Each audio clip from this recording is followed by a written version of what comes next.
Hi hello viewers, welcome to our channel. నేను మీ శ్వేత. ప్రస్తుతం మనతో పాటు ఉన్నారు senior journalist, political analyst and director Immandi Ramarao గారు. నమస్తే సార్. నమస్తే. సార్, హైడ్రా చేస్తున్న పనులకు ఆత్మహత్యలు పెరుగుతున్నాయని జనాల ఉద్దేశం. మరి మీ ఉద్దేశం ఏంటి? అంటే ఇక్కడ హైడ్రా అన్నది మంచిదే, ఎందుకంటే అక్రమ నిర్మాణాల్ని కూల్చివేయడం అన్నది మంచిదే. కానీ అది ఎంతవరకు?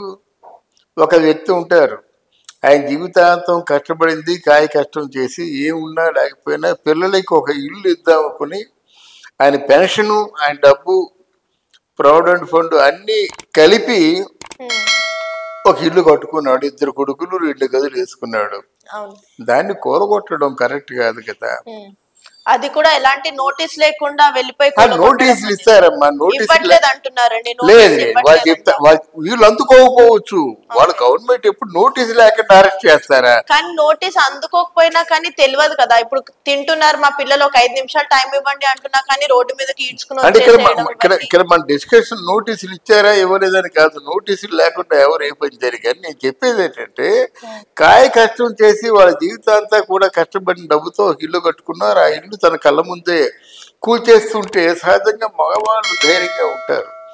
పోతే పోని నా జీవితం ఎలాగ ఇలా రాసి పెట్టి ఉంది అనుకుంటారు. కానీ ఆడవాళ్ళు అలా కాదు. ఆడవాళ్ళు ఆ ఇల్లు కూలిపోయినట్టే వాళ్ళు కూడా కుప్ప కూలిపోతారు. ఎందుకు? జీవితాంతం కష్టపడినటువంటి ఆ కష్టం కళ్ళ ముందే కుప్ప కూలిపోతుందని ప్రాణాలు విడిచిపెట్టిన వాళ్ళు కూడా ఉన్నారు. వాళ్ళ గురించి మనం ఇప్పుడు మాట్లాడుకుంటున్నాం.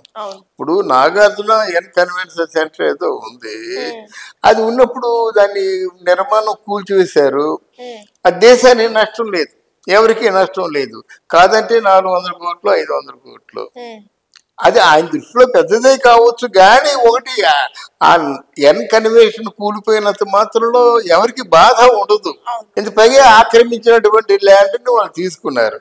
కానీ మీరు కూలుస్తున్నది అంటే ఎవరి ఇల్లు కూలుస్తున్నారు? బిలో పవర్టీ లైన్, దారిద్ర్య రేఖకు దిగువ ఉన్న వాళ్ళ తాలూకు ఇల్లు కూల్చకూడదు. మనకి ఏవైనా ఒక రాయితీలు ఇచ్చినట్టయితే ముందు వాళ్ళకే చేరాలి, ముందు వాళ్ళకే అందాలి. అలా ఉంటారన్నమాట. అలాగే అందరికంటే ప్రమాదకరమైన వ్యక్తులు ఎవరంటే, ప్రమాదకరం అంటే బాగా ఎఫెక్ట్ అయిన వ్యక్తులు నా ఉద్దేశంలో మిడిల్ క్లాస్ ఉంటారు. వాళ్ళు ఒకళ్ళు అడగలేరు, వాళ్ళ తీసుకోలేరు. ఉంటే తింటారు, లేకపోతే పస్తుంటారు.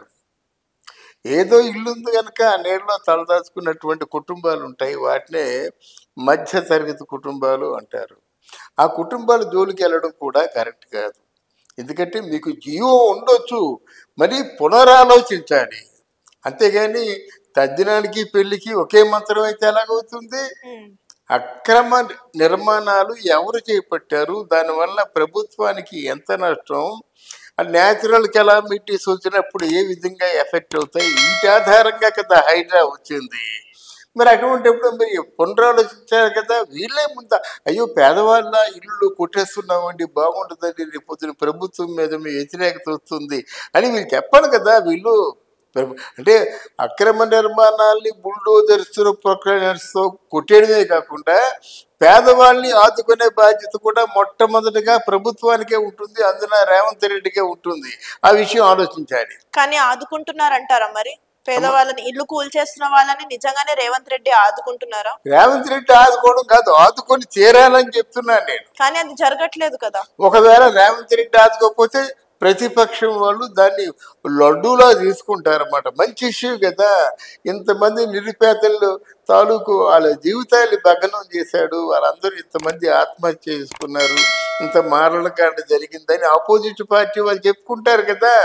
కనుక ఆపోజిట్ పార్టీ వాళ్ళు చెప్పుకోవడానికి అవకాశం ఇవ్వకుండా ముందు రేవంత్ రెడ్డి మీకేం పర్వాలేదు, ఏదో హైదరాబాద్ కూల్చివేసినప్పుడు కూడా కూల్చివేసిన తాలూకు కుటుంబాలన్నిటికి కూడా పునర్నిర్మించుకోవడానికి మేము జాగా చూపిస్తాము, పునర్నిర్మించుకోవడానికి మీకు డబ్బులు ఇస్తామని చెప్పాలి.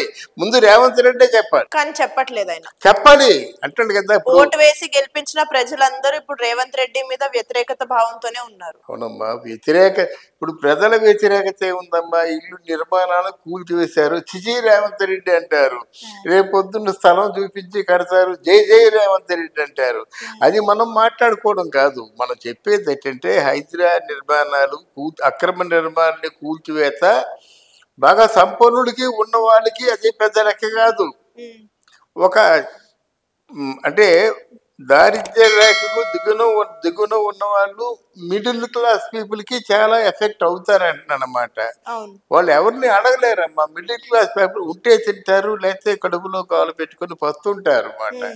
అటువంటి వాళ్ళ గురించి పట్టించుకోవాల్సిన అవసరం ప్రభుత్వానికి ఉందని చెప్తున్నాను నేను.